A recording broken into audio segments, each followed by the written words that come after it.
Hello Factorio people, welcome back to the broadcast from Space Age. A semi-streamlined playthrough tutorial, Space Age. Last time we got some quality stuff going. Today we're going to take that momentum and hopefully get even more quality stuff going. If you want to do all the like, comment, subscribe for me, that would be great. Thank you for the continued support. And other than that, we'll jump straight into it, shall we?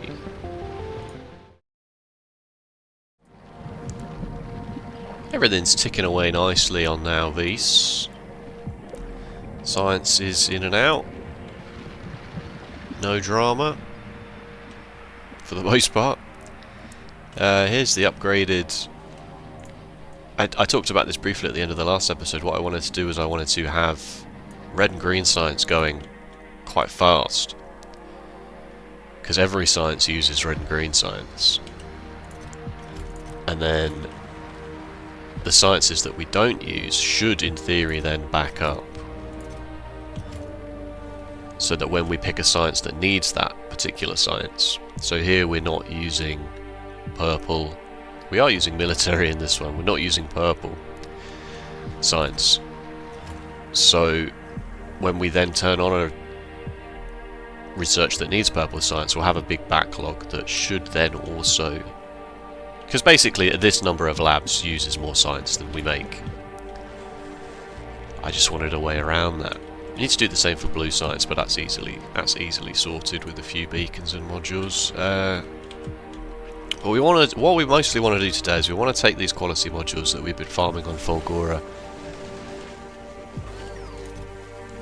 Oh, there's one legendary one in there. Oh yes. Oh, there are 93 in there though. We want to take these to Fulgora and abuse the low density structure recipe. Because that's a very good place to start the quality adventure. Now that we've got the modules, mostly got the modules anyway. So let's take a trip to Vulcanus. I may have said Fulgora just then, I can't remember. Let's take a trip to Vulcanus, either way. Here we go. I think this is... That was the wrong button. I think this is the first time we've been back to Vulcanus since we left it. But we're here because of the Foundry low density structure recipe, which we're going to abuse. You may be aware of this. Because fluids don't have a quality, you can make high quality low density structures by only plugging in the equivalent high quality plastic bar. Foundries also have a 50% productivity bonus, and there's also an in-game low density structure productivity as well. So a foundry making low density structures with productivity modules in. Currently we are on... I don't have any robots on me. Currently we are on 140% productivity. So that means for every 5 plastic bars we put in, we get 2.4 low density structures out. 140% productivity. Let me just go and turn my personal logistics on here and get these robots that I need.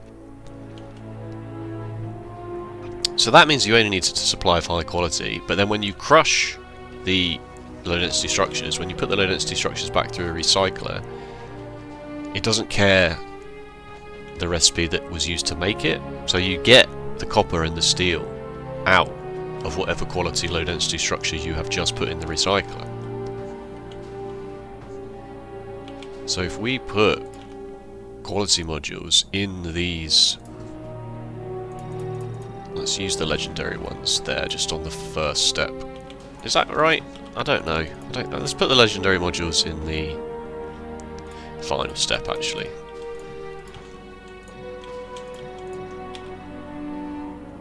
And then we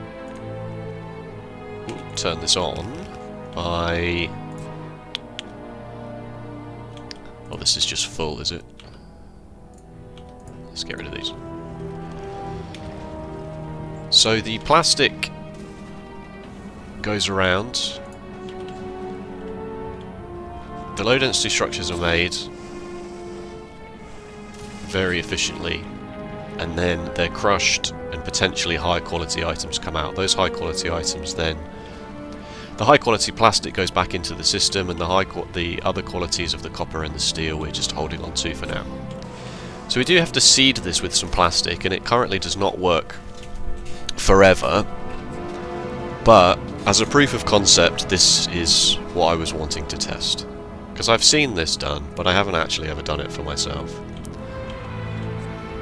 The reason this works so well is that you can make infinite copper and molten copper and molten iron from just a very small amount of calcite. A very small amount of calcite. 2,700 an hour. So we got a big patch up here. I cleared the worm with the same system I used before. I didn't want to bore you with that.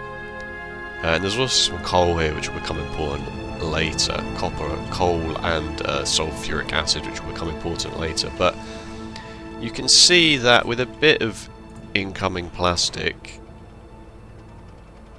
this is very slow because of the productivity modules. With a bit of incoming plastic you can get quite quickly higher rarities of copper and steel, and then you can recycle the plastic back through, but you could also then keep the plastic as well. But we can do better than this with this design, I think.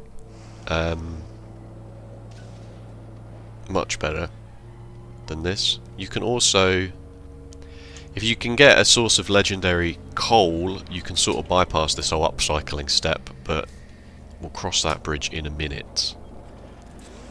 So let's fast forward slightly to the redesign of this, now that we know that it works pretty well. Okay, this is better. Many more foundries making many more low density structures. Recyclers that just recycle anything.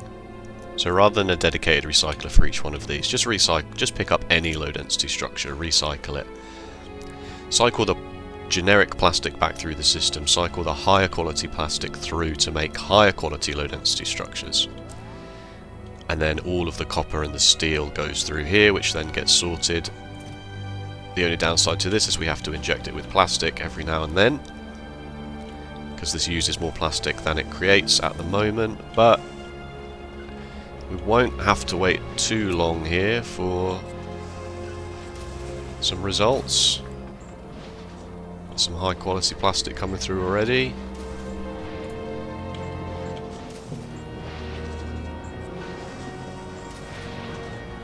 And I'm currently recycling this because I'm an idiot, but don't worry, I forgot that you can just throw stuff into lava. Like, I'm voiding it.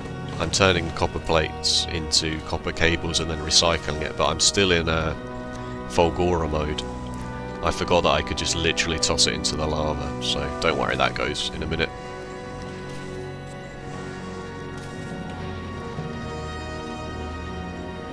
So then the low density structures go this way to get recycled. The copper and any copper and steel, plastic, nothing really should ever go on this belt, but it is what it is.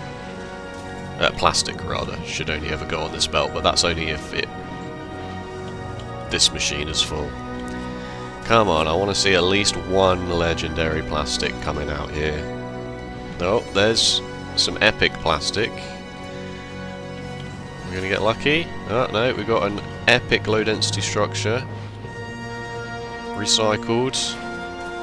Oh, epic plastic. Well, that's okay. It goes back through, as I say. Like, we're on 100 and... I've put the productivity modules just in the top one. There is a much better version of this when we get high quality coal, but I want the copper and the steel because the other thing I want to do is I want to build quality items from the ground up as well. So this is okay. We can leave this farming for a bit, you know. And then this contraption here just is loads of filtered stack inserters. So keep all the legendary, keep all the epic, keep all the rare for now, but eventually just get rid of it mostly. Just only going to keep these two top tiers There's some legendary steel. There's some legendary copper. See, it does work. It does work.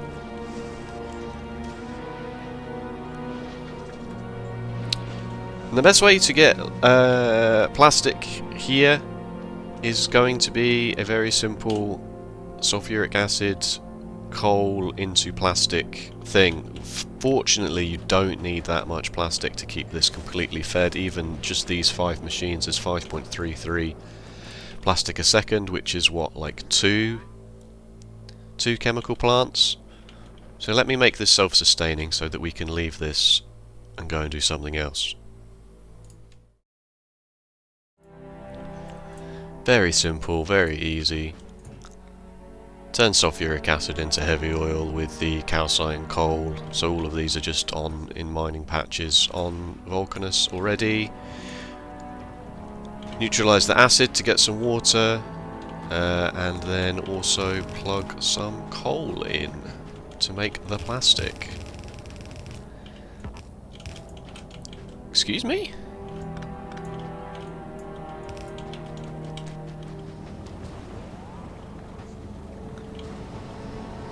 So this is all very perfectly at ratio, it just makes ever so slightly more water than you need, but there's no real way around that. 1's not enough, 2 is too many, but the rest of it is completely at ratio, so this will make the 6 plastic per second that we need to keep this completely fed. And then a simple circuit condition here. Obviously the excess plastic always needs to go into the system, so this inserter just only adds stuff to the chest if the chest is less than 500, so this will back up eventually. This makes more than we need, plus plastic is being reintroduced into the system. And even while in the small amount of time I designed that, we're up to 1, there's 2, 3, 4, 5, 6 stacks basically there of copper. And steel is less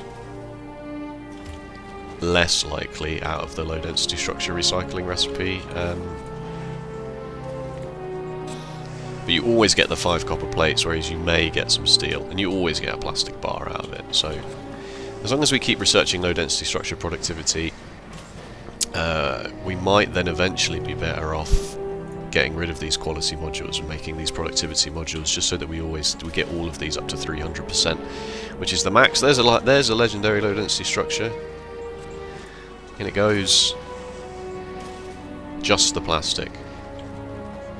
What happened there? I thought you were always supposed to get the copper. Anyway, yeah, it will be worth getting these up to 300% as quickly as possible, so that it's lossless in terms of the plastic, at least. Mostly. But once you're up to 300%, then that should also coincide with only ever getting legendary plastic in another way. And the way we do that is by farming asteroids. And we can do that quite easily. Let's make a space platform. How do I do that again? Add space platform. Asteroid farming. Because you can do the same that we do basically everywhere else. The same upcycling you can do with asteroids. I'm going to sneeze.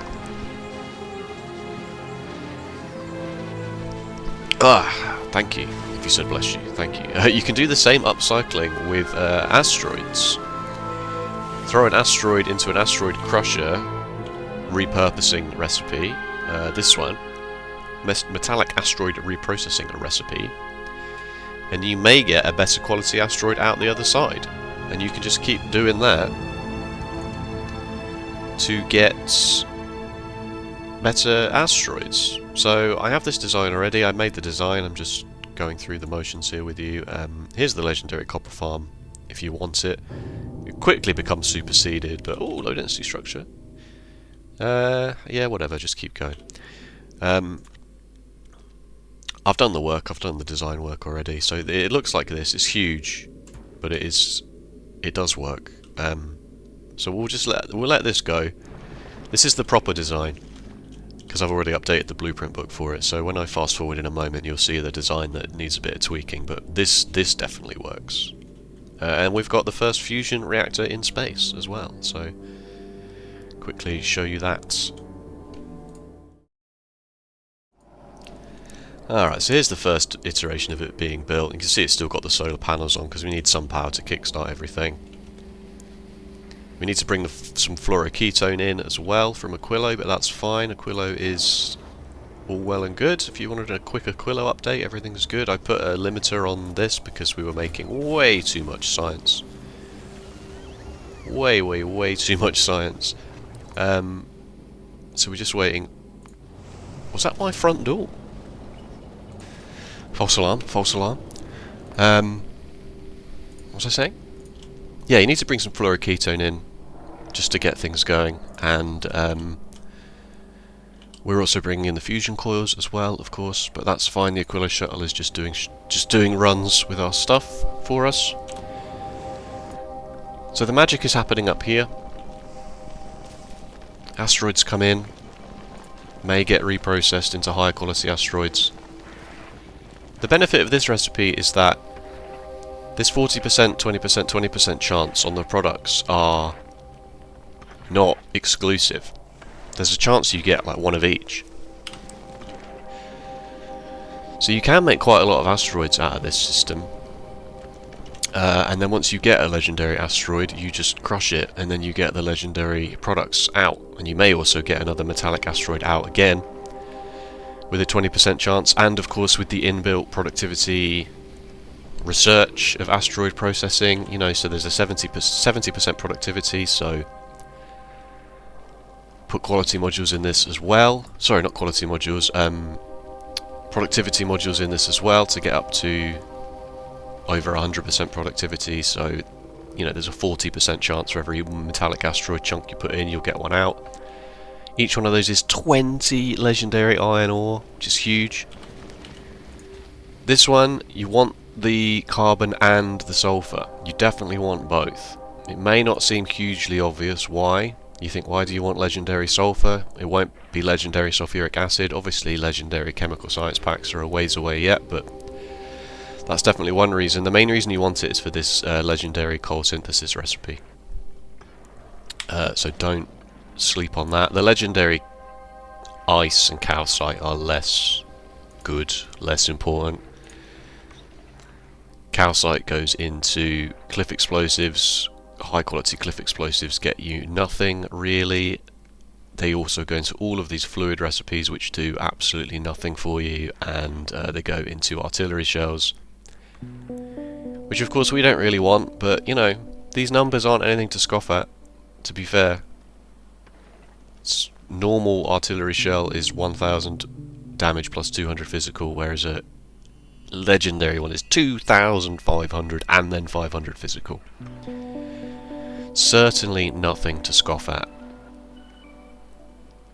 but still not hugely relevant. But we'll keep the ice just because it's funny to have artisanal legendary ice in the system. Okay, let's get this up and running. I'll just wait a little bit longer for this to finish building. While this was happening, while this was building, I got the achievement for this stone patch running out, and I was like, oh, completely deplete a resource patch, which I have anyway, of course, but it pops up the achievements again in each playthrough for them, I think. And then I saw it pop up, but I didn't actually ever look at what had run out. And now, with the benefit of hindsight, I know it was this stone patch, so we do have to fix that at some point. Right, yeah, let's wait for the spaceship to be built.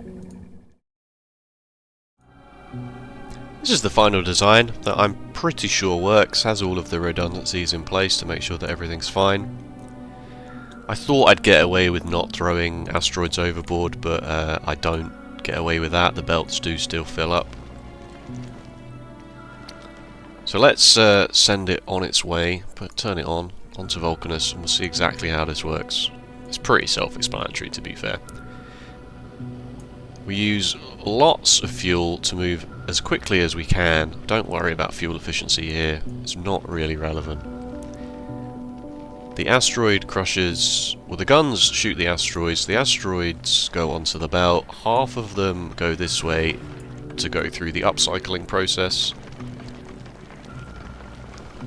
Half of them carry on the belt just to do everything that we need. There's some reprocessing here just to get rid of some of the excess, because we're going to have loads of excess. Like, I honestly didn't think we would need this.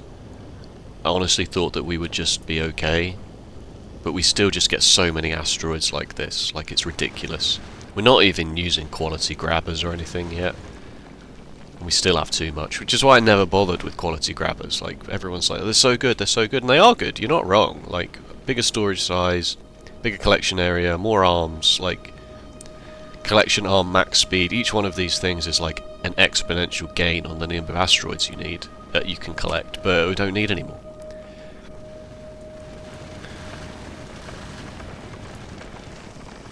Some simple filter inserters here to just throw away anything that's not a legendary asteroid, bring the legendary asteroids out. A belt of ammo goes around and is made. The generic iron ore and calcite turns into molten iron, so we can very quickly make ammo. Yellow ammo is totally fine for this purpose. And this will farm asteroids. We'll just send it backwards and forwards, and then we'll ask Vulcanus to take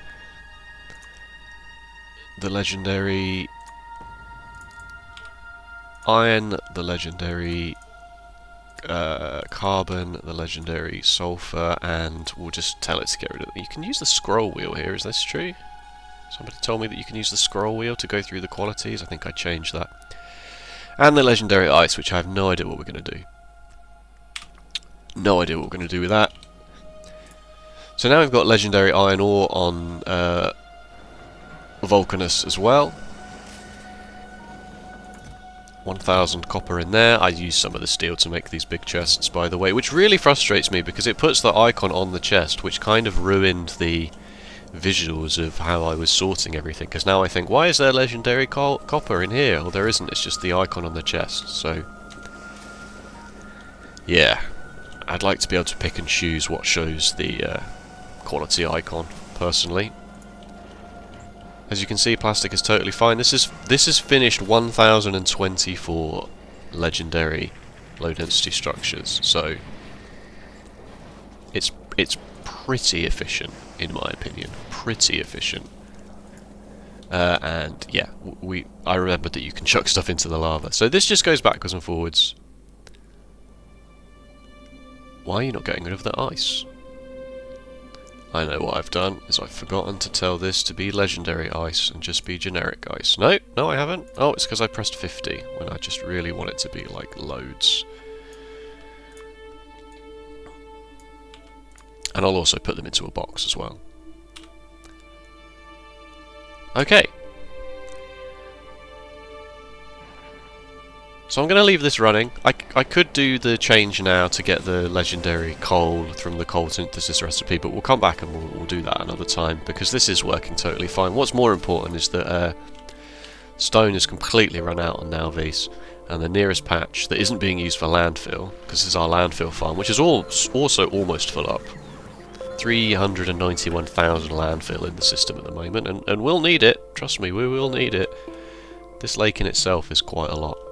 The nearest accessible stone patch is down here, so I think it's about time we talk about maybe getting a rail network set up.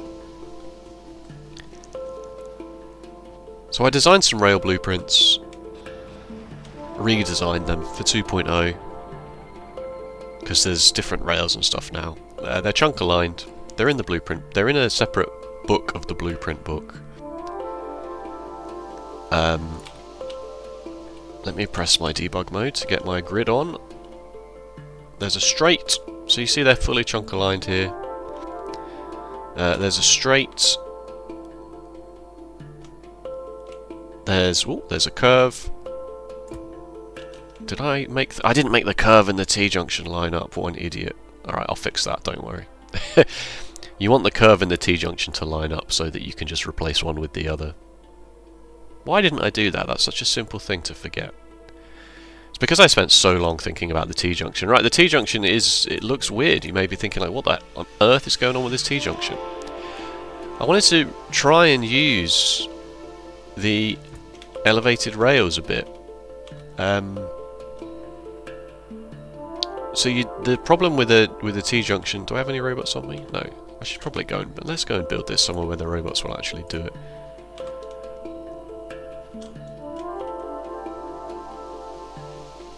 Nowhere. There is nowhere where they will actually build it.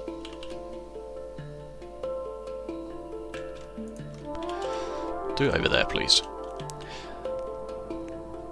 So we got elevated rails now in 2.0. Or in Space Age, I should say. They don't come with 2.0. You have to buy Space Age for the elevated rails.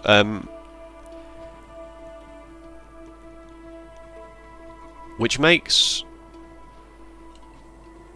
roundabouts and four-way junctions much better. And I've always been a staunch defender of the T-junction. If you look at my Factorio Megabase video that I did just before Space Age came out, you will see that I only ever use T-junctions.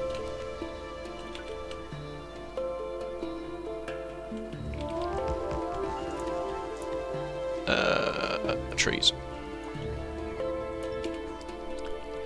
But even the T-junctions have a downside in that even if they're properly signalled...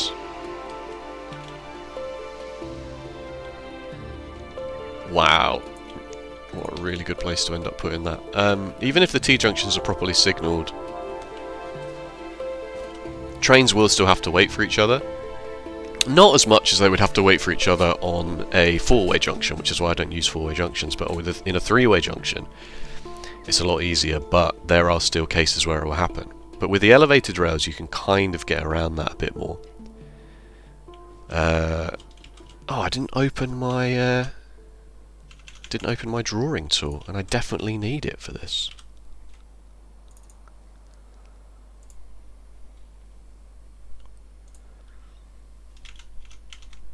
Okay.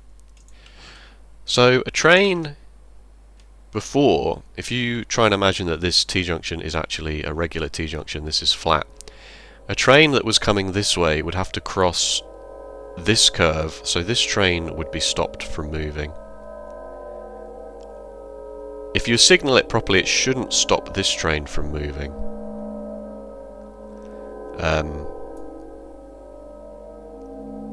I've just realised that if there's a train on this side, there's no way for it to go forwards, is there? How's this train going to go straight on? Oh my god. I'm really not very good at trains, folks. I'm really not very good at trains.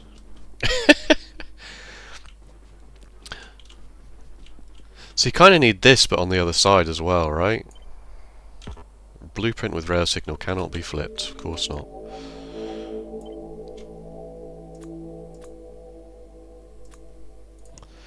Kind of also need this.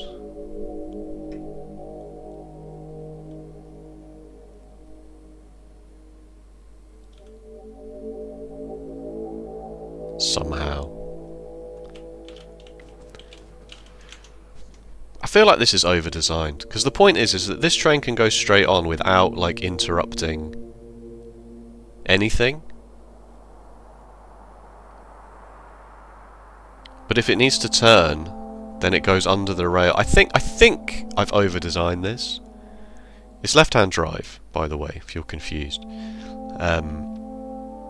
It's like this train can go this way, but it will still have to wait. It will at least wait here for any trains going straight on to go. I think this is overkill, basically. I don't think I'm really gaining that much from this compared with just doing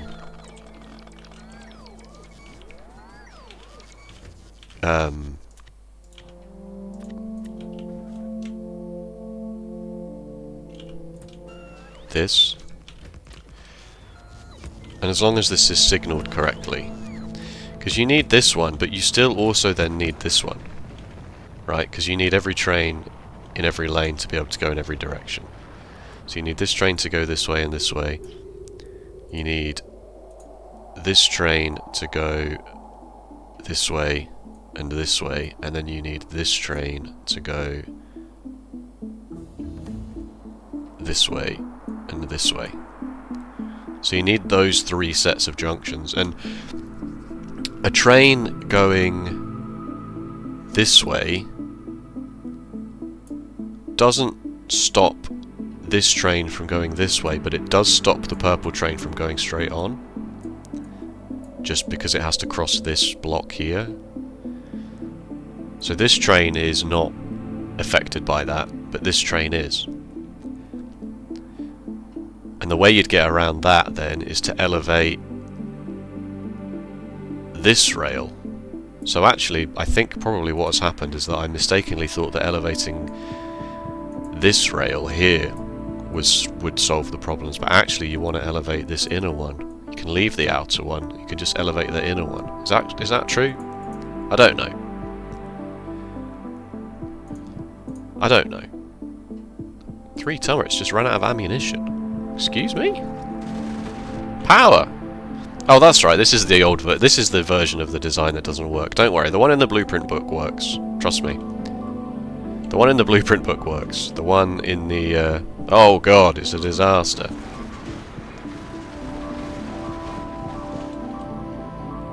This one doesn't work because I don't have the fail-safes for, Why has this stopped working? These have fuel. These have plasma. I don't know. This is funny. This is an absolutely disastrous video. This is just pure garbage from start to finish. Anyway, right, back to now V's. Get rid of the T-junction. The T-junction doesn't work. What we want is thankfully I don't use it to actually get here. But now that we've got the chunk-aligned rail blueprints, I'll fix this. I'll do something else with this. Ignore this one. Now we've got the chunk-aligned rail blueprints, we can go from here. I'm going to use this space here as my unloading station.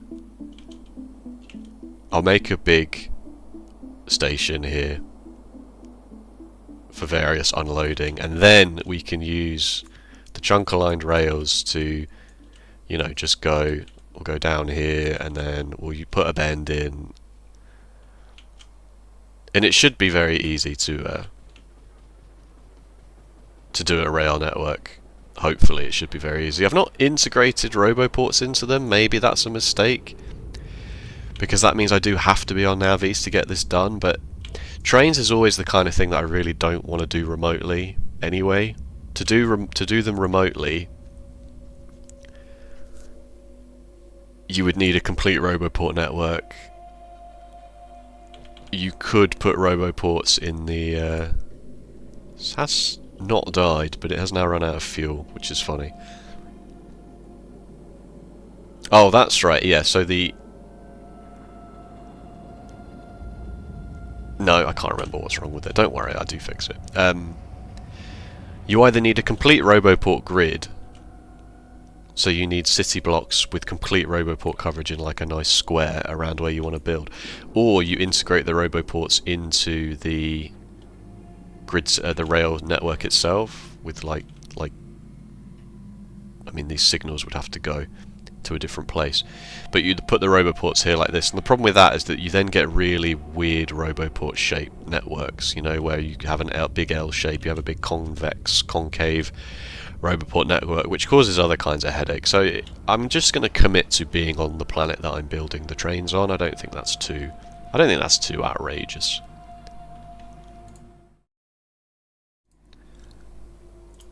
Here's the stone mine. Here's my preferred unloading system for the trains. I think I vaguely talked about this before when it's put a train network in far too early.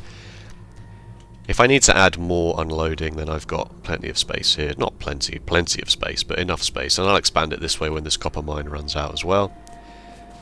We're going to put nuclear fuel in the trains on Navis because it's very easy to do that. Just have one centrifuge here. We've got so much rocket fuel and uranium-235 just making nuclear fuel, which only stacks to 1, but that's okay. And I'm going to use 1-4 trains. Is that on a bend? That's pretty bad. So good at Factorio, folks. So good. Let's try that instead.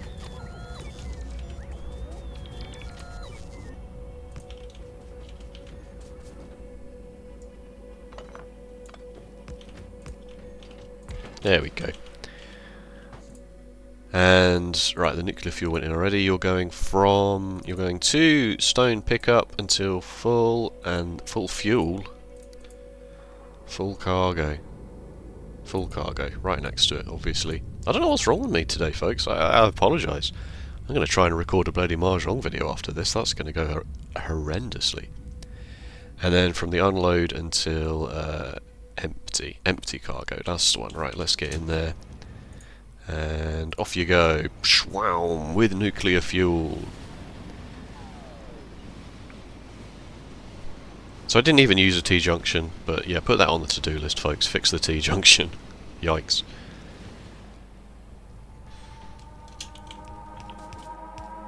There we go. So then this is the station design as well, which is in the blueprint book. Chunk aligned, has to go on a double straight somewhere, but that's fine. And yeah, just bring me loads of stone very quickly. I do have bulk inserters being made on Gleba. I'm going into the Gleba shuttle. Stack inserters, sorry. Bulk inserters are what we used to call stack inserters. I just, you know, haven't actually found the point yet where the throughput of them would be... I mean, I guess here would be an ideal place to use them, to be fair, when you're unloading a train. Because you can unload the trains at 4 times the belt capacity, but the amount of stone we use is so little. So once we get a T-junction done, we can then, in theory, do something, you know, like just expand the network here to go this way, expand the network here to go this way to the iron. Shouldn't need a full T-junction here because a train will never need to go to this copper and then turn right. It should just go back left towards the base. But I will definitely fix that T-junction. As I say, I didn't properly test it because I didn't need to use it. I was just playing around with the elevated rails, and clearly I don't know what's going on. Okay. You are now working and back to normal. This is mostly the problem, is that in this version of the design, the asteroids don't... have I got enough to fix this? No. This needs to be side-loaded so that these can output, because this is the problem, is that then this output, the higher quality asteroids loop around, but the gaps are filled with low quality asteroids, so this top half of the belt is always full. I mean, like, this maybe would be simply fixed by just doing output priority left for a bit, but that wasn't good enough answer for me, because that means that then just now no asteroids go this way at all. I wanted half and half, but yeah.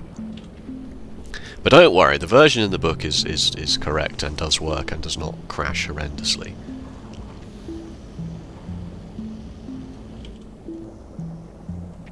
Thankfully, fusion plants don't spit out an empty fusion power cell in the same way the nuclear power plants do, so that's nice. That means you just have to have this, and I've got this ridiculous circle thing going on just because I thought it was very funny. This always just puts one fusion power cell on the belt. And this will pick it up. I was worried that it wouldn't be able to pick it up, but it can actually manage to pick it up. It doesn't get confused about the fact that it's going so fast over so many tiles so quickly. What are you complaining about? Oh yeah, that's right. The landfill thing did eventually fill up. I need to go and put more belts down. More belts? More boxes? My god, what's actually wrong with me? What is wrong with me? Another small thing I wanted to do just quickly was to get one of these captive biter spawners next to this electromagnetic plant making quality 3 modules, productivity 3 modules, because I was going out and just farming eggs every now and then as I felt like I needed it, and I wanted to automate that because I'm going to start using productivity modules in a lot of places. And now that we've got fluoroketone coming in from Aquilo, it's quite easy to do. We just need an actual natural biter egg to start with. I put this off for a long time because I didn't want to deal with like the spoilage of the eggs, but I've since found out that eggs in a captive biter spawner don't spoil, which does make sense when you think about it, that they're just sort of incubating in there, but they never hatch. So you can just leave them in there forever and use them as and when they're necessary. So that made me realise that, oh, actually this is quite a simple thing to do. We are playing on peaceful mode, of course, if you weren't aware of that. I have brought that up several times. Here's the other thing I brought up several times, not used editor mode yet. Here's your episodic editor mode check. Right. Just one bioflux, please. Do not need that many eggs. Don't know why I said it like that. Do not need that many eggs. So these don't spoil until you take them out, and then when you take them out you can't put them back because they're now partially spoiled. So that's when I realised, oh, they don't spoil in there. Is this 10? It is 10. We're walking back. We're walking back.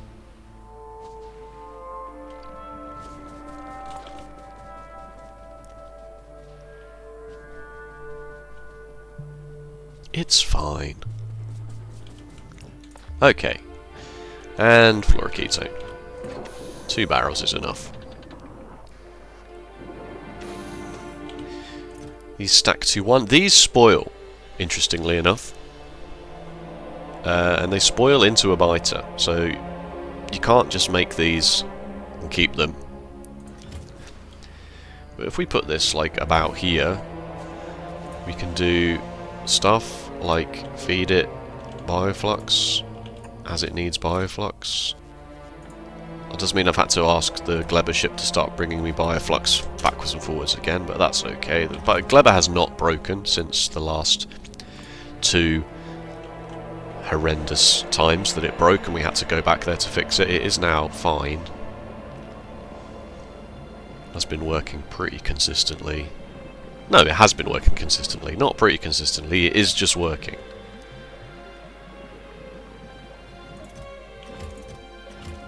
It is just working. Right, let's not get distracted by that.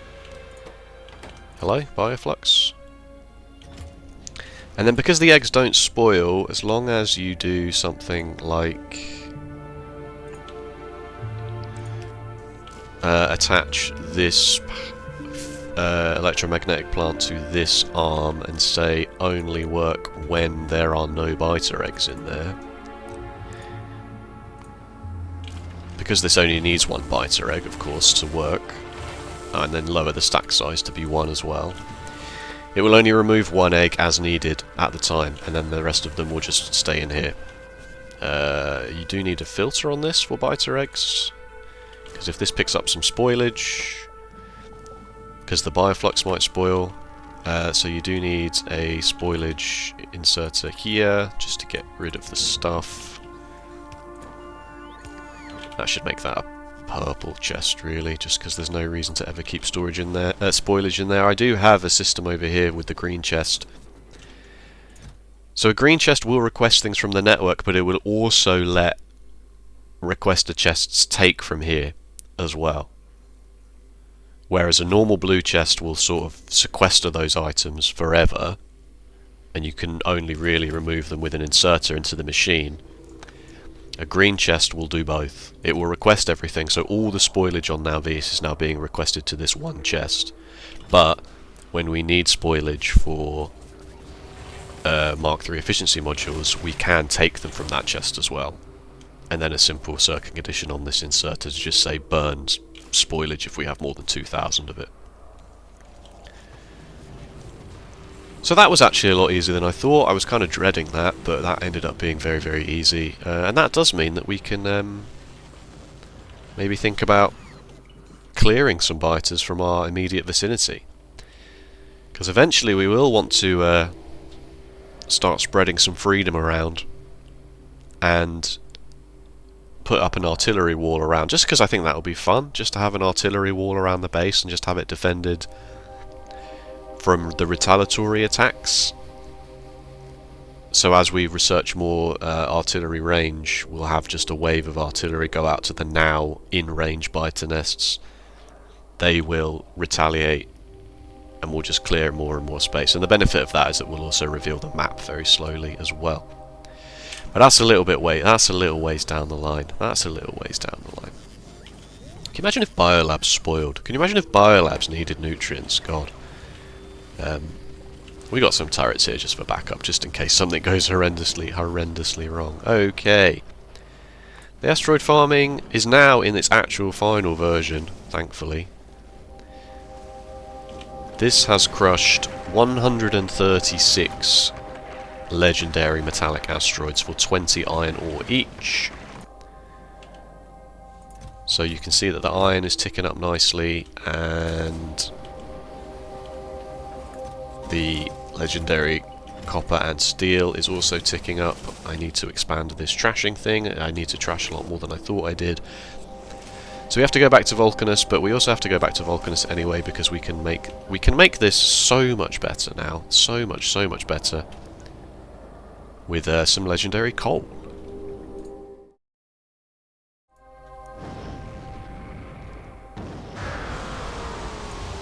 So because petroleum is a fluid, it does not have a quality value attached to it. So if you put legendary coal into the plastic recipe, you get legendary plastic out. How do you get legendary coal? Very easily. You use the coal synthesis recipe on your legendary legendary sulfur and carbon that you're getting from the asteroids anyway. That should have a filter in it to make legendary coal. Where are we going to do that? Well, we need somewhere with water. We got water here, but it was very tight on, and I'd have to bring this stuff around. But anyway, let's just do it somewhere where there is the stuff. Give me chemical plants. Let's do it down here, shall we? I could belt this water somewhere, but let's just do it here. It's fine. We won't need that much of it. Water. Coal synthesis, legendary edition. And we'll prod module this as well, just for fun.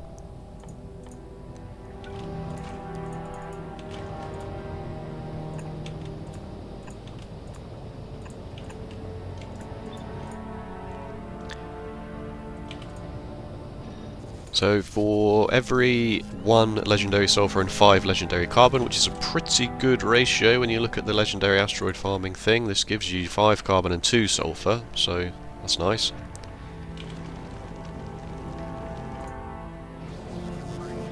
And a bit of water, we get legendary coal. So with a bit of legendary coal, this is only on 30% productivity, but that's okay, we're going to get there. It's a slow process, it's a slow incremental process. With this legendary coal, we can take it up to the plastic plant. Let's just change this recipe to be legendary plastic just very quickly. Plug the legendary coal in and we'll get legendary plastic out. And this, don't forget, there is a plastic productivity research in the game as well, which is already up to plus 60%, and we'll put productivity modules in this. We can change this to a cryogenics plant as well, can we? No, I wanted the recipe, not the thing. Yeah, you can make plastic in a cryogenics plant, of course you can, which has 8 module slots, so we can get even more productivity on this. So we can turn a modest amount of legendary coal into a lot of legendary plastic bars, which means we kind of don't need this bit at all now. We'll just make legendary low density structures straight off the rip, because we have the one ingredient that they need. And then as we get more and more productivity, we'll get more and more of the plastic back, and this should become lossless in terms of plastic. This will just be plastic in, plastic, copper, steel out. If my numbers are correct, which I'm not sure they are, but for now it's not, because we're only up to 160% productivity. But with legendary plastic, legendary copper, legendary steel, legendary iron, we do have everything we need to make legendary processing units, and therefore we're going to need to work out how to get legendary biter eggs. But I'm pretty sure you can do that with an upcycling, because an egg recycles into an egg. You can make a lot of eggs on Nauvis with biter spawners and bioflux. Like, this is insanely fast. 30 eggs a minute. We'll just recycle these, right? We'll do that. We'll make an upcycler for the eggs, which makes no sense, but just imagine we're putting them through and we're only sending through the high quality ones, you know? Just imagine that. We're not actually recycling an egg into an egg. We're just throwing away eggs that don't pass the quality check. The other thing I want to use this stuff for, which is probably in the more immediate future is the best thing to do with the stuff, is to make legendary crushers out of it. Legendary crushers have a 2.5 speed opposed to 1 speed, so this will sort of naturally speed up how fast we're going to get everything else anyway, because you can see here, even if we change these to 3 processing uncommons, 3 processing normals, it's still, you know, we're still getting so many more asteroids than we can process. So if we upgrade all of these to legendary ones, you of course can't speed module them because the quality drops when you use speed modules. We'll slowly start putting legendaries in these as well, so Fulgora has been sort of farming these for a bit. There's some in the rocket already. There's 15 legendary ones there, there's another 21 there, there's 8 legendaries in the rocket. I do keep meaning to send this to the ship whenever I notice that the Fulgora shuttle is waiting, but I just keep missing it, so... I don't think I've changed anything here since the last episode. No, I don't think I have. It's all just ticking over nicely. Oh, I did do the same thing here with the holmium ore, then just to make sure that we've got loads of holmium ore for when we need to start using that in high quantities. So that's the plan for the next episode. Biter egg farm and legendary asteroid crushers. And then we should be well on our way to getting a whole bunch of legendary stuff done. Putting us in a good position to start doing stupid mega base stuff. Thank you so much for watching. If you enjoyed, please let me know with a like or a comment. And if you want to see more Factorio, be sure to subscribe. If you're subscribed and you're getting all these stupid notifications about Richie Mahjong and you unsubscribe, that's totally fine. I respect that. If you just follow the playlist for this, just want to follow the playlist for this because you don't care about Richie Mahjong, I respect that. But there are going to be 2 concurrent things going on the channel at once, as is my want. If you want to play Richie Mahjong, just hop on over there as well. Alright, other than that, take care, thank you so much, and I'll see you next time. Bye bye.